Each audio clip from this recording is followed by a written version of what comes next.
In the history of NFL draft drops, let me tell you, the Shedeur Sanders free fall might take the cake. Not a single team selecting in the first 3 rounds of the NFL draft took the Colorado quarterback. The Big 12 Offensive Player of the Year and son of Dion led the FBS in completion percentage, 4th in passing yards. Just a couple months ago was in the conversation for the top pick. Heck, right before the draft started on Thursday, he was minus 600 to go in the first round, and yet he is still out there. A shock. Meanwhile, there were 3 other quarterbacks taken on day 2 of the NFL draft, including that guy, Tyler Shuck out of Louisville. First one off the board to New Orleans, making him the highest drafted quarterback to the Saints since Archie Manning over 50 years ago. 3rd round, Seattle sent a message by taking Jalen Milroe from Alabama, the 92nd pick overall.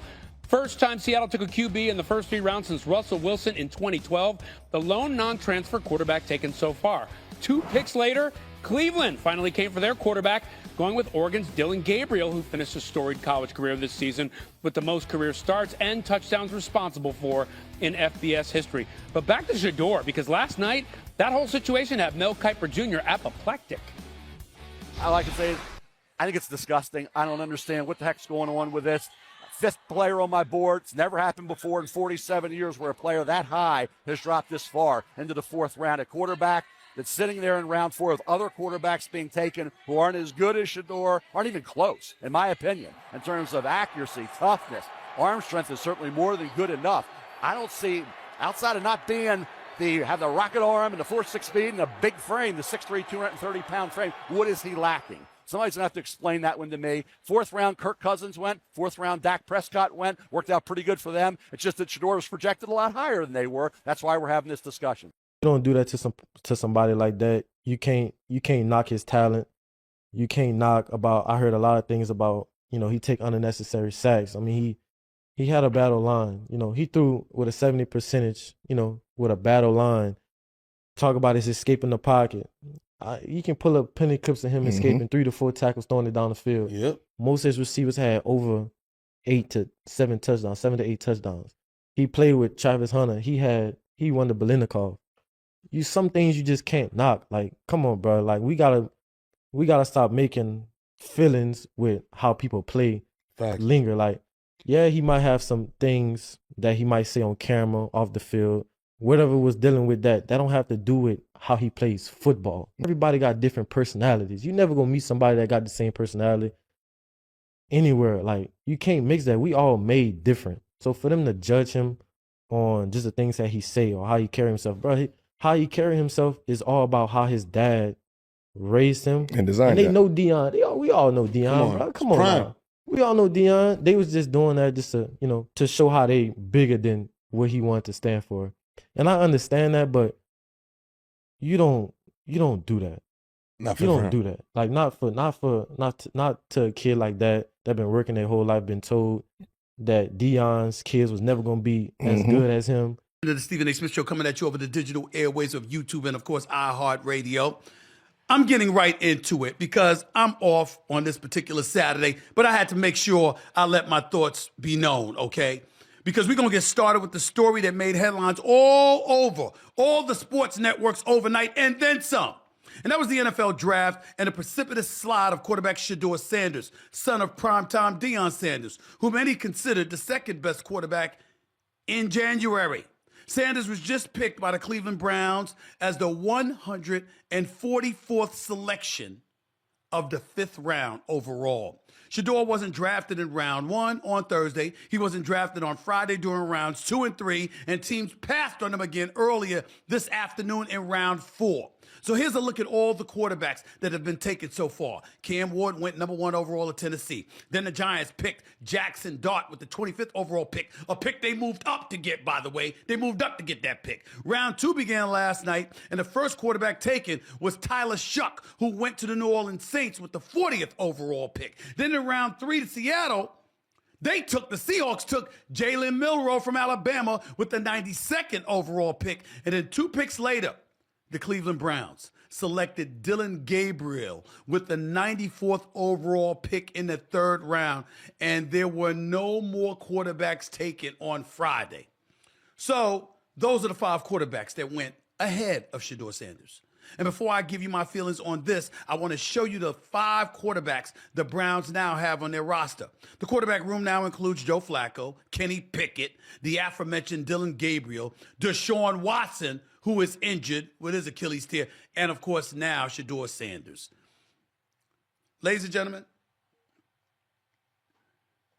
you know it's bad when the President of the United States, Donald Trump, is pushing out tweets about how corrupt it is. I mean, think about that. President Donald Trump is pulling out tweets about how corrupt it is and how these owners look absolutely stupid or ill-advised. And I don't know about y'all, but I want y'all to listen before I get into it to my man Mel Kiper Jr. of ESPN, who is going off about Shedeur Sanders being snubbed because he had Sanders as arguably the best quarterback in this draft. Listen to what this man had to say. The NFL has been clueless for 50 years when it comes to evaluating quarterback. Clueless. No idea what they're doing in terms of evaluating quarterback. That's proof. There's proof of that. They say we know exactly what we're talking about with quarterback. They don't. You heard what he had to say. Let me tell you something right now. This is some bullshit. And I'm going to tell you why. I'm going to say that while in the same breath conceding and acknowledging that Shedeur Sanders is not blameless here. Primetime Deion Sanders is not blameless here.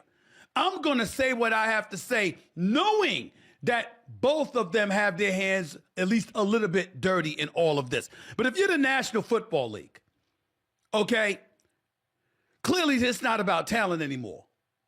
It's about something else. And I'm going to tell you, I spent a large amount of the last 24 hours thinking about nothing more than I was thinking about collusion. Because how in the hell does 32 teams in the National Football League pass on a quarterback that was universally recognized as one of the top 3 quarterbacks in the country entering this draft, and 32 teams passed on them? Not once, not twice, not 3 times, but 4 different times they passed on them. How the hell does that happen? 4 rounds. It doesn't happen to a quarterback. We've never seen anything like this before. We've seen guys drop because of injuries. We've seen guys drop because of off-field issues, but we've never seen a quarterback projected to be a top 20 pick, universally recognized as one of the top 3 quarterbacks in the draft, projected to be a first rounder, in all likelihood a safe bet of a late first rounder, and drop literally to the 5th round. We haven't seen anything like that. And when you're talking about the owners, I'm going to keep in mind, and I tweeted about this, seems very Kaepernick-like, as in Colin Kaepernick. Now, I've said on many occasions the man brought it on himself because once he was exiled from the sport because of taking a knee during the national anthem and you just irritating all the quote-unquote patriots out there as American citizens, I said, you know something? He didn't violate any bylaws. He didn't violate any laws. He didn't interfere with what transpired once kickoff time arrived. People are tripping.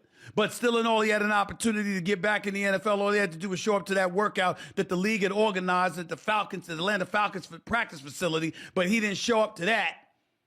And as a result, 2 hours beforehand, had everybody trying to come to a high school football field 120 minutes away, 2 hours away. So guess what? You did that to yourself.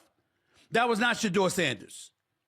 Shedeur Sanders with the watch. Shedeur Sanders with his bravado. Shedeur Sanders with this supposed arrogance or whatever. He still balled. He still threw for over 4,100 yards, still threw for 37 touchdowns, still threw for just 10 interceptions, still proved himself to be one of the better quarterbacks in football. Tremendous pause, pocket presence, accuracy, throwing the damn football.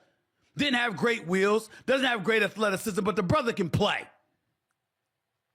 I certainly never heard of no damn Dylan Gabriel or Tyler Sharpe.